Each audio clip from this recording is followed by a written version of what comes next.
stop. Good morning. It is Wednesday. It's the 7th of April. Did you like my fake laugh there? Did you like that? Hey, whoa. I was watching an Australian morning show there last week. I actually meant to say to you it was gas. That's the way they start. It's like, the cameras began to roll and the credits were rolling, and the next thing when they went live, it was just like, stop it, you. I know. Because we were having a right good laugh there. It was so funny. Anyway, good morning, and I was just like, what? Or else when they're chatting, they're like, oh, hey, didn't see you there. That kind of thing. Yeah. Hey, you. See the camera turned on. How's it going? How are you? I'm good. I'm a bit sleepy, but I'm all right. Yeah. Oh, there's some pro tips I know for you when you're on with Dahi. Is you should turn to the camera and go, hey, you guys, didn't even see you come in. Come in. That kind of stuff. Yeah, I'm like you. I'm also quite sleepy this morning. The weather it was raining there when I was coming in. It looks like it's after stopping again, but we're gonna see that for the next while. We'll see kind of bits of showers, bits of drizzle in places. Good news is that by the afternoon it'll kind of clear up again. The odd passing bit of showers, but by the evening we should get a small bit of sunshine in places. But cold again this morning. Highs today of about maybe 8 or 9 degrees. But it's chilly enough, all right. It is out there today. Listen, the papers today on Wednesday, the 7th of April, all about the teachers on the front pages today. Very interesting conversations yesterday about the teachers and about their strike action. Well, in the Irish Daily Mail front page, teachers must wait their turn is the headline. And Minister Norma Foley says that strike threats being made by teachers won't be entertained. She says allowing teachers to jump the vaccine queue, which is now based on age, on the basis of their profession, would fly in the face of science. I don't know if you heard those figures that Norma Foley announced yesterday, Andrew, or the stat that if a person between 30 and 35 got COVID and a person between 60 and 65, the person between 60 and 65 has 70 times more chance of dying from COVID. Oh, I didn't know that. That's incredible, high, isn't it? Yeah. So she said that to the teachers' unions, because they're obviously having their conferences at the moment. And she said, science is saying we have to vaccinate people according to their age. More than likely, if you're a 30-year-old teacher and you're unfortunate enough to get COVID, you'll be grand. That's what she's saying to them. But they're not having any of it anyway, and they are ploughing on with their plans to ballot for industrial action. So that's on the front page of the Irish Daily Mail today. Dubai too are treated worse than animals, says Mother. They're now being compared to the Peru too in terms of the amount of coverage they're getting in the media. And one of their mothers has said now that they're being treated dreadfully. And those two women are pictured on the front page of the Irish Daily Mail today. The Examiner this morning has a photograph of Jen Sheehan in her home, which is packed full of personality, according to the Home of the Year judge, Susie McAdam. Boogie Bog Cottage wins Home of the Year last night on RTE. I didn't see it, but something to do with a disco ball. Did you see that last night? No, I didn't. Hang on. Yes, okay. I have pictures of her house in front of me. She's got a disco ball in her bathroom. Ah, okay. As you do. Very fun bathroom. Yeah, cool. Yeah, she's pictured there. I think she's from Clare originally. She's on the front page of the Examiner there.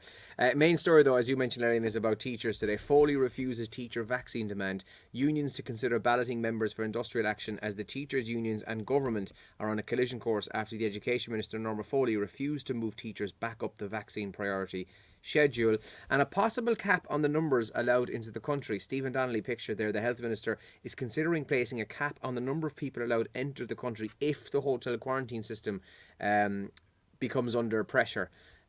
So my understanding, so what you do is, right, so I'm in, I don't know, Brazil, and I want to fly to Dublin. I have to book ahead, don't I, in this hotel. You go to this portal online, Yoke. Yeah. You book in for the 12 nights or whatever it is, which you have to pay for yourself. But now he's saying that if that becomes under pressure and becomes to get really, really busy, then they may have to put a cap on the numbers of people coming into Ireland. That's another story in the Examiner today. It's 1,800 quid, I think, or something like that, is it? For the I think so. Yeah. Up there anyway. It's pretty pricey. So that's also on the front page of the Irish Times. This is an interesting one, Andrew. NEFIT are likely to consider lifting the mask requirement as an extra vaccine bonus. So what can people who've been fully vaccinated do differently? They mightn't have to wear masks. We've heard, obviously, soon they're going to be allowed to meet one other person who's fully vaccinated inside their homes. This is a big one. They may not have to restrict their movements if they're identified as a close contact, because at the moment, fully vaccinated people still have to do all that stuff. But proposals to be considered by NEFIT, they're meeting tomorrow, and they're going to consider these matters. Molly Martins and her father Tom Martins are in the Irish Times, one of their big stories today. They could be released on bail today, says the paper. They killed Limerick man Jason Corbett. They could be released from jail today. A court in North Carolina is holding a hearing on their application for bail. So that's another big one in the Irish Times today. And in the sports section of the Times, a lot of talk still about the Dublin footballers training last week, Andrew. Sean Moore writing in the Times today, the scale of Dublin's poor judgment and decision making is epic, says the Irish Times in that article today. The Independent then, again, more about vaccine certs. They may offer access to sport events and concerts. Vaccinated people may be able to attend the concerts, the sporting events, restaurants and other things that basically none of us can do ahead of those who've not received a jab under plans being considered by the government. And then they go into details about, you mentioned there about masks and not having to restrict their movement as well. And more on the Dubai too, to persist with legal challenge after their quarantine spell. Two mothers are to press ahead with a constitutional challenge to Ireland's mandatory hotel quarantine regime, even though they'll be released long before the lawsuit can be decided. That's another story in the Irish Independent there this morning. Now, some of the top trends that you're waiting to this Wednesday morning. Liverpool are trending. They lost 3-1 to Real Madrid last night. That was in the first leg of the Champions League. And Man City, they won their Champions League game, beating Dortmund 2-1. So they're two of the top trends this morning. And you mentioned at Home of the Year, Andrew. Yeah, so Jen Sheehan, she was the winner of Home of the Year last night. With a disco ball in the jacks, but apparently her house was full of personality, according to one of the judges anyway. What's the criteria, by the way, for Home of the Year? What are they looking? See, I haven't watched it all along, so I don't really know what they were looking for, if you'd like. But did you see it? I didn't watch this season, but I do watch it. You've watched in the past, yeah. I mean, I don't know if you heard this, but a couple of weeks ago, one of our listeners complained to Deirdre about it and said they hate, like, it drives them mad and it makes them feel like crap about their house. And they said, so I don't know, was that person or someone else rang or texted in and said, why can't it be ordinary houses? Well, then it's not Home of the Year, no? Well, actually, that's a good point. Yeah. That like saying, sense. I think when Barcelona and Liverpool are playing, I just think they should be shit footballers because, I'm not very good at football, so I don't like watching them being really good at football because it reminds me how crap I am. That makes no sense. It's a program about amazing houses. I quite enjoy it. And the new judges are very controversial, apparently, with people, but that'll always happen. I watch it and I don't look around my house and go, my house is so crap. I just go, their houses are deadly. Do you know what I mean? Yeah. The one person who got in touch with Deirdre was right take about it anyway. Yeah. Well, if that's the case, just don't watch. Watch it. But I just think, can it not just be ordinary? So ordinary house of the year. Yeah. Most crappy 3-bed semi of the year. Yeah, but you know, I understand that person feels bad about their house, and I get that they're annoyed. But the simple solution there is just don't watch it. Very easy to avoid it. Do you know what I mean? So that would just be, I would have thought, fairly straightforward.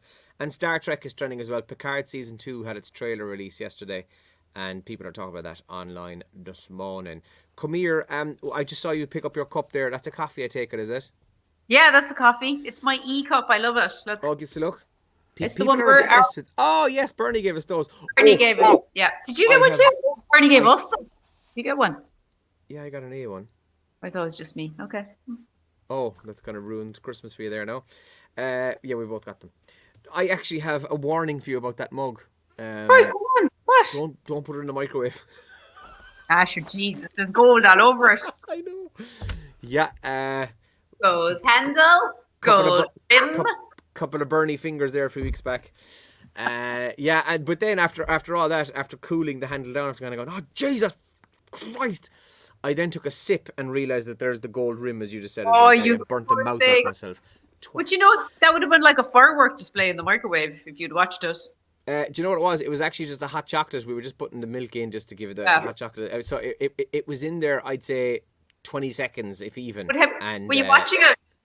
I was watching it. It never popped. It never made any noise. I opened the microwave, took the cup, and went, ah! That's a So bit yeah. disappointing. I like when you put those things in on purpose, accidentally on purpose, and it goes mental with. Wow, you're a Cool. maniac. No, Oh, the reason I mentioned it today is because a scientific expert has caused uproar with his assertion yeah. on how to make tea. We do this probably twice a year. Somebody tells us that you're making tea wrong, but this guy is full certain every single person needs to do this to their tea, and it'll be better forever. So we'll tell you about that in the radio this morning. It's shocking. Tea's amazing. My tea's amazing, and well, you don't really drink tea. I don't drink tea, but you just drink black tea, so you know. Yeah, but like everyone loves their own cup of tea, Yeah, don't they?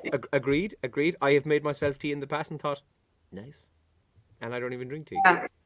I think Yeah, he's so he's too much time in his hands now, that lad. way too much time. I thought exactly the same thing, but for what it's worth, we'll throw it out there anyway because I know somebody definitely makes it the way he's saying it. So we'll see what it says on the show this morning. We have a busy show coming up between now and 9 o'clock on Radio Kerry. So if you're just watching our video, you can flick over now to our website and listen to our brand new website, by the way, and you can listen to our stream there. Or obviously, if you're here in Kerry, flick on the radio, and we've got a busy one coming up for you. I'm looking at the house that won. Actually, it's nice. It's not massive. You know, some people hate home of the year because everyone's living in a massive house. It's not. It's a cottage that you renovated. Yeah. Anyway, that's on the side. Listen, have a great day. Join us in a couple of minutes. We're live on Radio Kerry, and we will talk to you soon. Good luck.